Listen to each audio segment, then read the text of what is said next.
What's going on, guys? So today we're going to be continuing with the Marvel Legends 80 years anniversary series, and we're going to be taking a look at Iron Man.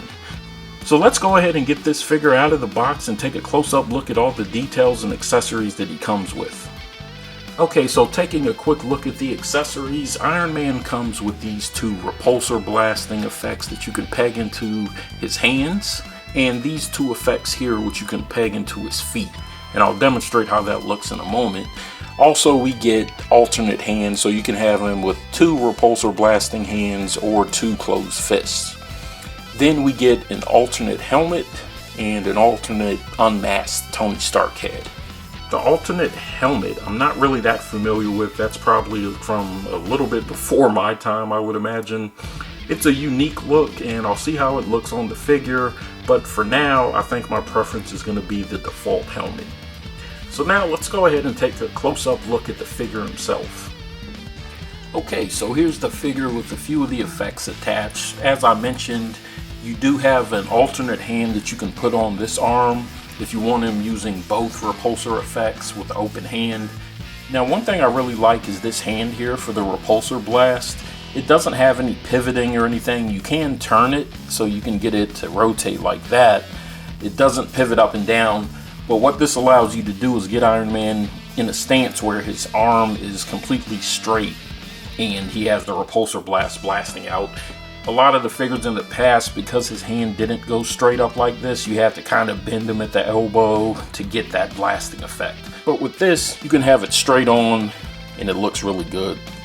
So as you can see here, I have the effects on the feet as if he's blasting off. But in terms of articulation, one thing you're really going to love about this figure is the articulation of the head. You can get him looking down that far and up this far. So with the head having that much of a tilt, you're able to get him in a pose where he's flying head on like this. As you can see from the side, I don't unfortunately have any of my figure stands with me. They're in storage right now.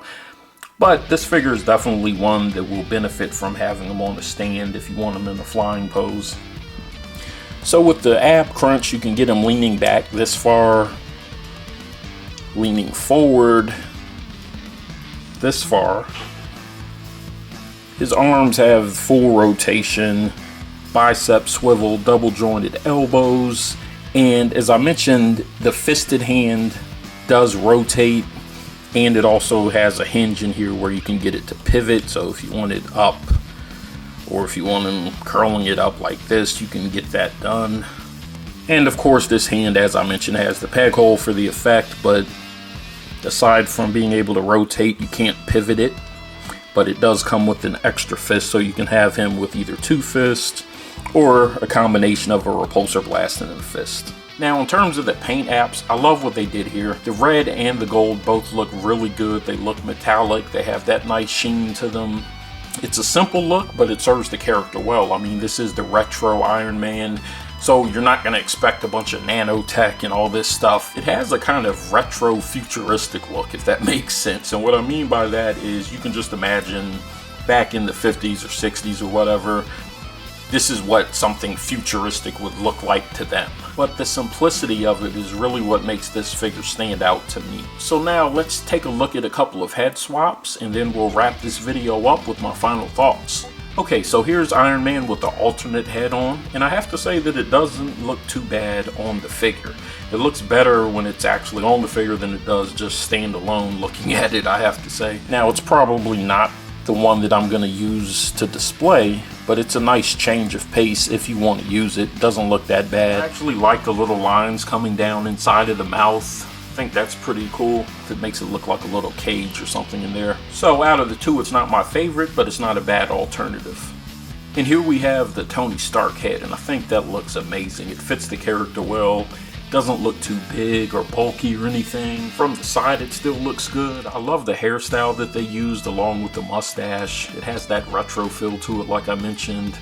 The eyebrows and eyes look good. He doesn't look cockeyed or anything like that. So I think this is probably my second favorite head, the default head being my favorite.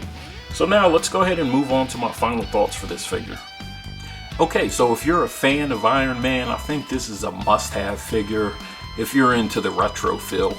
If you only like the updated Iron Mans, then you may want to pass on this one. But like I said, I think what makes this figure stand out is the simplicity of it. The paint apps look awesome. It includes a number of accessories too, which is always a good thing to see. I really appreciate what they did with the hands so that you can get the repulsor blast with his arms straight. And you have the fisted hands if you want a change of pace. It's kind of rare to get a Tony Stark head with an Iron Man figure, it seems, so I was pleased to see that. Overall, I'm very pleased with this figure, and I think if you're an Iron Man fan, you need to go pick it up. If you haven't checked out my reviews on the Marvel 80 Years Captain America and the Mighty Thor action figures, be sure to give those a look. And with that, I'm going to bring this video to a close. Thank you guys for watching. As always, thank you for your support. Stay tuned for more videos, and I'll see you next time.